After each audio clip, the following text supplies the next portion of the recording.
afraid to step outside the front door and is physically sick in the run-up to events like weddings. It's because of him we're talking about this today.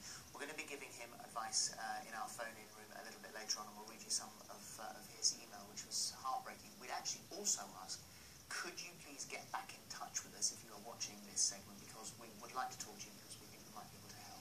It doesn't even have to be on the telly, it could be afterwards. Right, social anxiety is a condition that affects about 5% of the population at some point in their life. Like Zoe Suggs, a social media sensation whose beauty video blogs have millions of fans. But when Zoe posted a video talking about her social anxiety, little did she know that she would get over 1.5 million views and 13,000 comments. What a lot of you may not know is that I have suffered with anxiety and panic attacks really, really badly since I was 14. It is a very personal video for me to sit down and talk to you about. I've never really addressed this issue in front of hundreds of thousands of people, but I'm going to pretend there are not hundreds of thousands of people watching right now. If this helps at least one of you watching this, just one of you, then it's totally worth it, and I am 100% happy that I've managed to help. It's done more than that, many more than one person, and this is your vlog is fashion and makeup, so yeah. to stray into other territory was pretty brave. Yeah, it was quite scary. Did you have to think twice about doing it?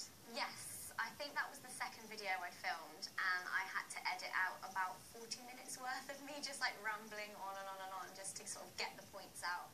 Why did you decide that it was the right time to do it? I think because of how my vlogs were going, I was getting a lot more views, and I get a lot of young people asking me advice questions, and obviously I'm not the best person to give advice, but because it's something that I suffered with, so anyone asked me about anxiety, I was able to give them a bit of advice or comfort them or reassure them that they weren't the only person. Well, it's something that you started to live with in your early teens, and to begin with you thought it was just something that everybody had when they were growing up. When they got to that age, anxiety would kick in. Yeah. So what did it feel like? Because you started to get panic attacks pretty young, didn't you? Yes. What did that feel like? It's like you're in a room with two people, but you're being smothered, and it's all the walls are sort of coming in, and you get very hot, and your heart races, and you sort of have to take yourself out of the situation. You feel sick, you get like pins and needles, you feel like you're going to faint sometimes. I mean, there's a lot of people that think they're going to die when they have a panic attack because they don't realise what's happening. So it is really scary. Well, it prevented you, when you were growing up, going to birthday parties and sleepovers, and later, of course, clubs and things like that. You have become an internet sensation. You are incredibly popular. Whatever you post, millions of people will watch.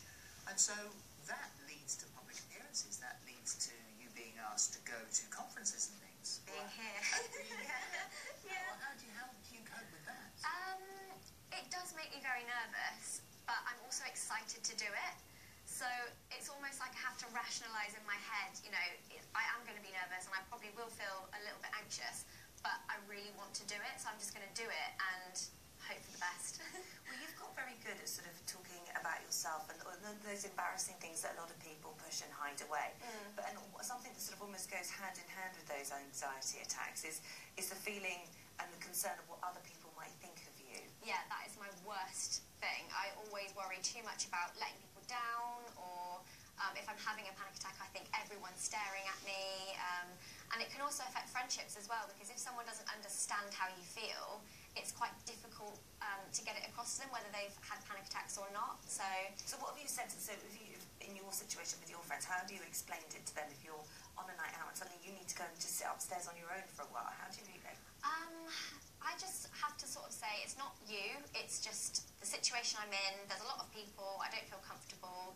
I'm going to go outside and take a breather, or I might go home, depending on which way it goes. I can either get worse or calm down and go back inside.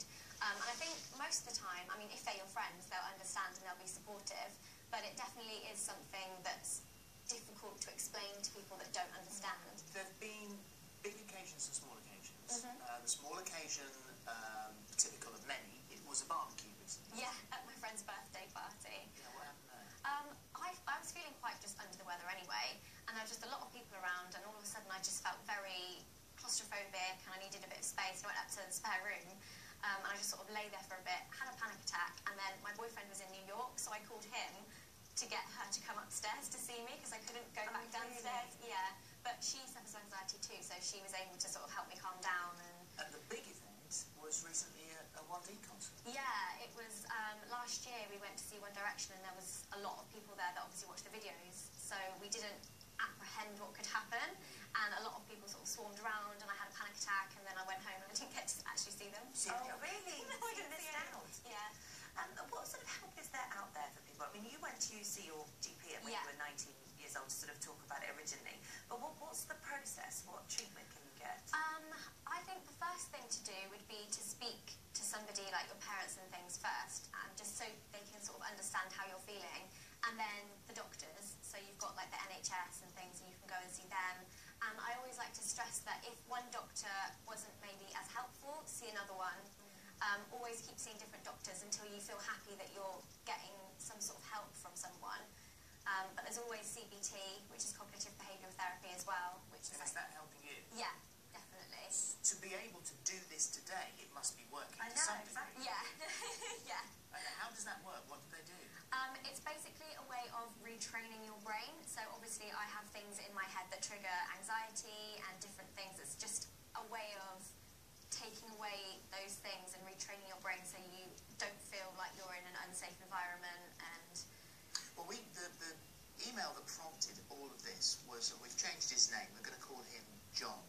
And he said, it'd mean a great deal to me if you could do a segment on social anxiety disorder on the show. I'm 19 years old, I have 0 friends, I rarely leave the house, and any social event terrifies me. I see other people my age living their lives whilst I'm sat at home, too afraid to step outside the front door. I've never been to a party or a nightclub before, and I feel like I'm missing out on the best years of my life. yeah, that's how I felt to some extent as well. I feel like I hope he's like speaking to somebody about it, because that is the first step. I think a lot of people are quite embarrassed to talk about it. So for him to speak out to somebody and maybe go to the doctors or seek some other sort of advice would really help. And also, I mean, this whole sort of blogging thing happened to you because that was like an outlet. Yeah. Without having to go out. Yeah, to go online. exactly. And so maybe in a way for someone like him to start writing a blog, even if you're writing it and not filming yourself, because that really helped you, hasn't it? Yeah, definitely, definitely. It builds confidence and it sort of makes you see that you get your youth only once, you know. If I had realised I was having panic attacks before 19 properly, I would have gone and seen somebody way before, but it's just something that's quite confusing at the time. It's so important that you spoke out today, and we had, when we said you were coming on, a bigger response to Hollywood A-listers. Really? It went bonkers last night on Twitter. It was absolutely crazy. So you're enormously popular, and so to use your fame, your internet fame in this way, is hugely appreciated by many. When's your next post? On Sunday. Right, what will it be? Do you know what you're going to do? What's the content? It's a bit of a day in the life style video. Oh, I hope we feature a little bit. That's a no. I don't think I'm allowed to film. We're not on, are we? I do want to get an Instagram though. So Yeah, well, all right. Well, post that at least to say you're here. yeah, exactly. That one. Thank you so Thank much. you. Well done. Thank you very much.